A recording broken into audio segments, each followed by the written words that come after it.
Hello अस्सलाम वालेकुम, welcome back. आज का हमारा topic object fit, object position और मल्टीपल कॉलम्स को देखना है। तो उसमें जाने से पहले जिसने हमारे चैनल को सब्सक्राइब नहीं किया उससे पहले चैनल को सब्सक्राइब करें, बेल आइकन को दबाएं और आने वाली तमाम वीडियोस की अपडेट मिलती रहे। तो चलते हैं जी अपने टॉपिक की जानिब। सबसे पहले देखते हैं ऑब्जेक्ट फिट क्या होता है। अगर बात की जाए ऑब्जेक्ट फिट की तो इसके अंदर हमारे पास टोटल 5 चीजें आती हैं। अगर कवर की बात की जाए तो जब हम देखते हैं कवर, फॉर एग्जांपल ये एक बॉक्स लेते हैं और इसके अंदर एक मैं इमेज इंसर्ट करवा देता हूँ।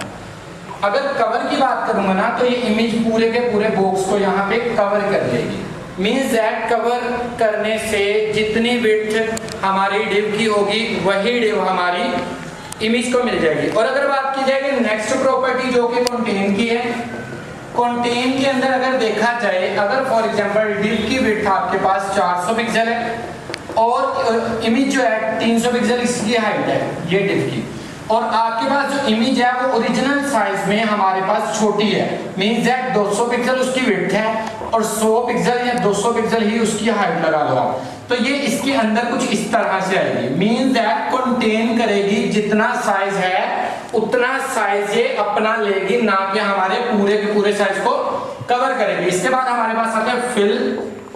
Fill is also same like cover. And then आता है हमारे पास नन। नन में हमारे पास बाय डिफॉल्ट जो होता है वो आता है, और लास्ट वन हमारे पास होती है स्केल डाउन।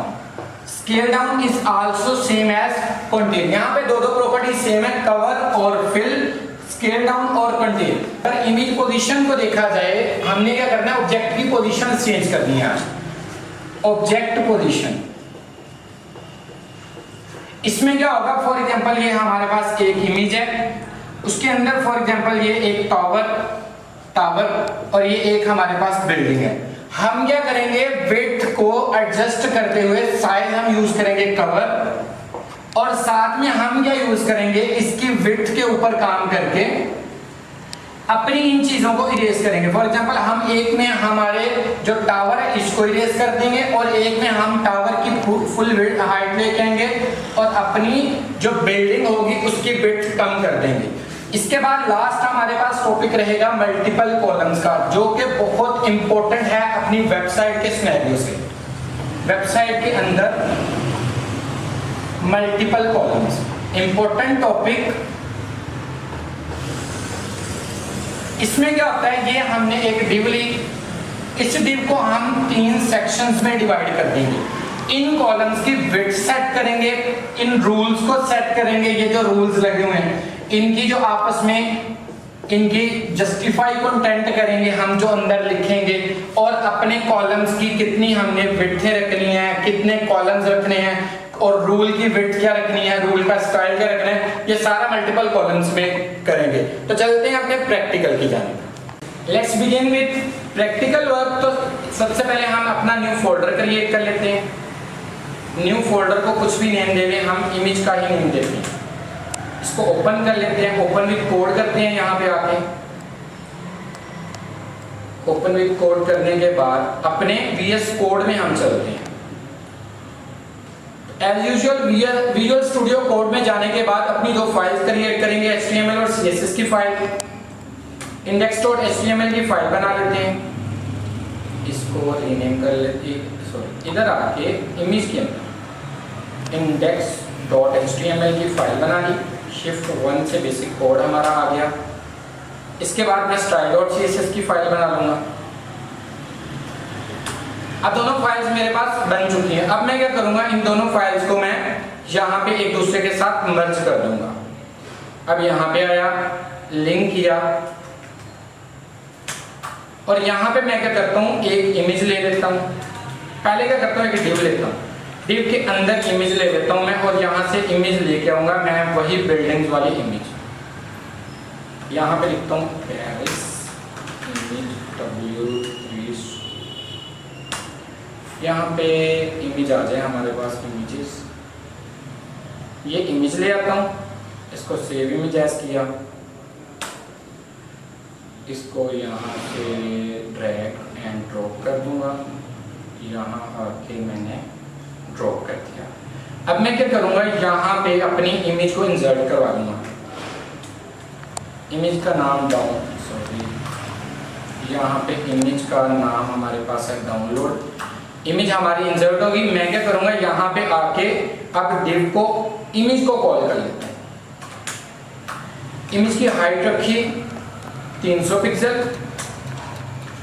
इमेज की विड्थ रखी 200 पिक्सल, और यहाँ पे div खत्म करवा के एक दफा यहाँ पे, और यहाँ पे इमेज को मैं बॉर्डर भी दूंगा ताकि जो हमारा ओरिजिनल कॉन्सेप्ट है वो हम समझ सकें। बॉर्डर 1 पिक्सल सॉलिड ब्लैक,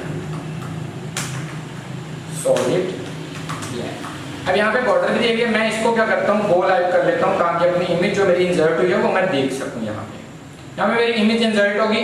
अब मैं क्या करूँगा, पहली प्रॉपर्टी ऑब्जेक्ट फिट की यूज करूँगा। ऑब्जेक्ट फिट पहली है कंटेन की। अगर कंटेन के अंदर देखा जाए, मैंने बताया था कंटेन में जो ओरिजिनल इमेज का साइज है वही आता है। यहाँ पे हमारे पास ओरिजिनल इमेज का साइज ये था तो वही आ गया।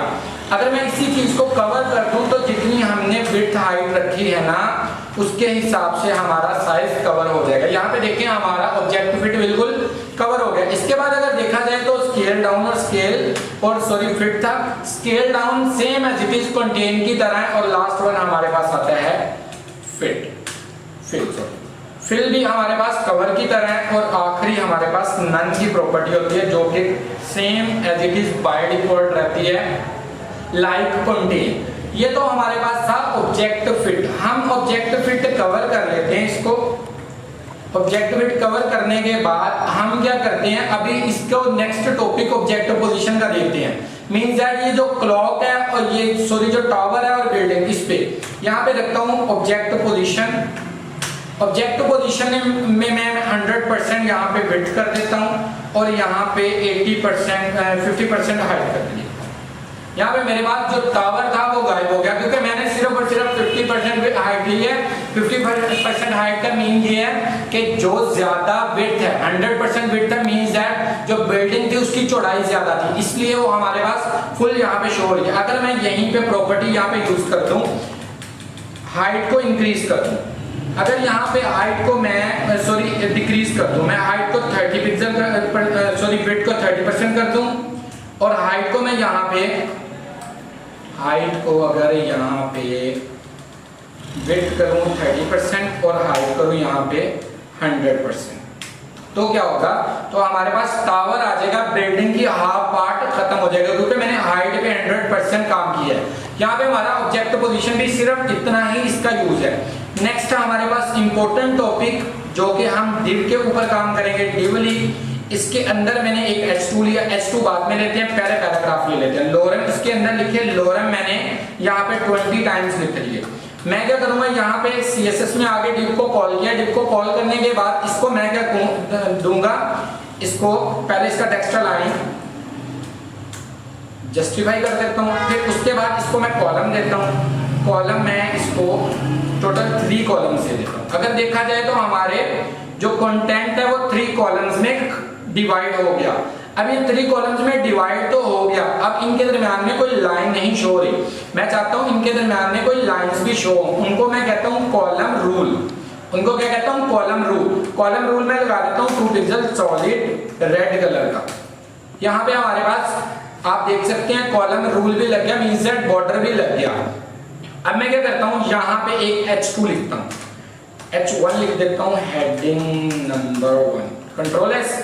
यहाँ पे अगर देखा जाए तो हेडिंग नंबर 1 का रूल ये होना चाहिए था, ये तीनों के लिए होती है, लेकिन ये नंबर 1 कॉलम के लिए बनी हुई है। हम इसको क्या करेंगे, तीनों कॉलम्स के लिए करने के लिए यहाँ पे CSS में आएंगे, H2 को कॉल करेंगे। H2 को कॉल करने के बाद नेक्स्ट हम प्रॉपर्टीज क्या अप्लाई करेंगे, यहाँ पे column span, call span, column span all कर दूंगा तो ये हमारे अभी अप्लाई नहीं है, सॉरी H1 है, H2 नहीं है, H1 कंट्रोल एस। ये हमारे सारे कॉलम्स के लिए अप्लाई होगी। अगर इसका मैं टेक्स्ट लाइन सेंटर करूं तो ये टेक्स्ट लाइन सेंटर करूं तो ये दरमियान में आ जाएगी, मींस दैट तीनों कॉलम्स के लिए हमारी ये बन गई। अगर मैं कॉलम्स के दरमियान में गैप इंक्रीज करना चाहता हूं वो भी मैं यहाँ पे कर सकता हूँ, 50 पिक्सल कर देता हूँ। यहाँ पे देखिए हमारे कॉलम्स के दरमियान में गैप इंक्रीज हो गया। अगर आप इसके अलावा कॉलम्स के फिर आप रूल का कलर चेंज करना चाहते हैं, वो अपने हिसाब से एडजस्ट कर लें। यहाँ पे ब्राउन कलर कर दिया। उसका स्टाइल, कॉलम और रूल स्टाइल, उसका आप कोई भी रख सकते हो, डबल लाइन से लगा सकते हो। एक मिनट, यहाँ पे डबल आप तब लगाओगे जब आप यहाँ पे कॉलम रूल विड्थ रखोगे। विड्थ 2 पिक्सल की रखिए और यहाँ पे नीचे कलर कीजिए। अभी हमारे लिए डबल यहाँ पे अवेलेबल ही नहीं है, हमारे लिए सॉलिड ही है। डॉटेड लगा के देखते हैं, डॉटेड लगता है जी, डॉटेड है, हमारे पास डबल नहीं है। तो यहाँ तक हमारा कॉलम्स भी फिनिश होता है। यहाँ कॉलम्स हमारे लिए बहुत जरूरी है। जब आपने फॉर एग्जांपल न्यूज़पेपर के रिलेटेड कोई भी वेबसाइट बनानी है तो आप सारे का सारा काम अपने कॉलम्स के ऊपर करते हो। इसके अलावा भी अगर कॉलम्स की बात की जाए तो आप एक डिव को मल्टीपल कॉलम्स में डिवाइड करके अपने कंटेंट को लिखवा सकते हो। यहाँ तक हमारा टॉपिक क्लोज होता है। मिलते हैं नेक्स्ट वीडियो में। बहुत शुक्रिया, खुदा हाफिज।